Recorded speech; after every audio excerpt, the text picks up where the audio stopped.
আপনার নাম? মোহাম্মদ কামাল হোসেন। কামাল হোসেন। আমি একজন বিশিষ্ট চিন্তাবিদ। বিশিষ্ট চিন্তাবিদ। ওকে ভাই, যেহেতু বাংলাদেশ এখন স্বাধীন, জি। এই স্বাধীন দেশে আপনি ব্যক্তিগতভাবে কি কি করলে এই বাংলাদেশ আরও উন্নত হবে এবং বাংলাদেশ একটা পরিপূর্ণ দেশ হবে এবং মানুষ সুখে শান্তিতে বসবাস করতে পারবে? ধন্যবাদ সুন্দর প্রশ্ন করার জন্য আপনাকে। আমার প্রথম প্রশ্নের উত্তর হচ্ছে, আমাদের সর্বপ্রথম দেশ যে স্বাধীন হয়েছে, এজন্য এখন যিনি সরকারে আছেন ওনার প্রথম দায়িত্ব হচ্ছে দেশটাকে দুর্নীতিমুক্ত করা, সব ক্ষেত্র থেকে দেশটাকে দুর্নীতিমুক্ত করা। তাহলে পরে দেশটাকে আরও সুন্দরভাবে সামনের দিকে গোছালোভাবে আগানো যাবে বা আগানো সম্ভব হবে। আমাদের দেশে মূলত দুর্নীতিতে ছায়া গেছিলো। যাই হোক, দেশ এখন স্বাধীন হয়ে গেছে। আমরা চাই দেশটা সুন্দরভাবে, আরও সুন্দরভাবে এবং সব জায়গায় মেধাবী স্টুডেন্টরা, মেধাবী সবাই এসে যোগ্য লোকেরা বসে দেশটাকে পরিচালনা করুক। আমরা এটাই চাই, দেশে কোনো দাঙ্গা হাঙ্গামা, মারামারি, হানাহানি এগুলো যেন না হয়, কাটাকাটি যেন না হয়। আজ আমরা দলাদলি করে ভাইয়ে ভাইক মানে না, বাপে ভাইক মানে না, আজ দেশের যে অবস্থা, আমরা এই মারাত্মক এই পরিস্থিতি থেকে আমরা সবাই মুক্ত পেতে চাই। এখন যেহেতু দেশ স্বাধীন, সেক্ষেত্রে এই বাংলাদেশকে আপনি কীভাবে দেখতেছেন এবং আপনার কাছে কেমন লাগতেছে? এখন আমার কাছে এখনও দেশের একটা যে ধোঁয়াশা, যে ভয়ঙ্কর যে কালো ধাপ, সেটা এখনও আমার মনে হয় যে কাটে ওঠেনি। হ্যাঁ, যেহেতু পরবর্তী সরকার প্রধান না আসা পর্যন্ত এখনও দেশের ভাবমূর্তি এখনও ভালো হয়নি, যেটা আমার কাছে মনে হয়। তো আমি চাচ্ছি যে দেশে একটা সুষ্ঠু ভোট হোক, হ্যাঁ, ভালো ভোট হোক, এবং যেই আসুক না কেন তিনি যেন সুষ্ঠুভাবে ভালোভাবে যেন দেশ পরিচালনা করে, এই ব্যাপারটা আমি রাখবো তাদের কাছে।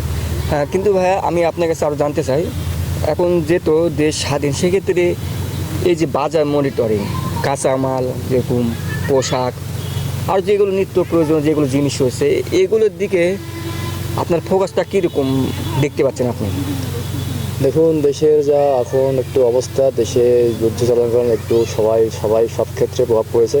কাঁচামাল বা সব ক্ষেত্রে পোশাক বেশি প্রভাব পড়ার কারণে অনেকে এগুলো কিনতে একটু সমস্যা হচ্ছে। তো যাই হোক, অতি শীঘ্রই এগুলো কাটিয়ে নিশ্চয়ই সামনে সূর্য ভালো উঠবে, এটা আমরা আশা ব্যক্ত রাখি, বা আমরা আশা করি যে সামনে দেশটা ভালোভাবে চলবে ইনশাআল্লাহ। কিন্তু আপনি আরও কিছু বলুন দর্শকদের বা সাধারণ মানুষকে, তারা এভাবে চলুক, এভাবে নিয়ম পালন করুক, একটু তাদেরকে একটু এই বার্তাটা তাদের মাধ্যমে পৌঁছিয়ে দিন আপনি। হ্যাঁ, আমি অবশ্যই আমার এই মেসেজ থেকে আমি জানাতে চাচ্ছি বাংলাদেশের সমগ্র মানুষকে যে দেশে যেটা হয়েছিল, আমরা যে উদ্দেশ্যে দেশটাকে স্বাধীন করলাম, হ্যাঁ, সে উদ্দেশ্য যেন আমরা পূরণ করতে পারি, এটাই আমি সবসময় দেশীয় জনগণ এবং দেশীয় রাষ্ট্ররা থাকবে তাদের কাছে একটা মাত্র অনুরোধ থাকবে, এটাই যে আমরা যেরকম ছিল এরকম যেন আর না হয়। আমরা তো নেতার পরিবর্তন করলাম, কিন্তু এখনও আমাদের দেশে নীতি এবং আদর্শের পরিবর্তন এখনও হয়নি। তো আমরা চাচ্ছি নীতি এবং আদর্শের পরিবর্তন হোক, ভালো একজন মানুষ আসুক, দেশটাকে পরিচালনা করুক, আমরা দেশের মানুষ সুস্থ থাকি এবং ভালো থাকি।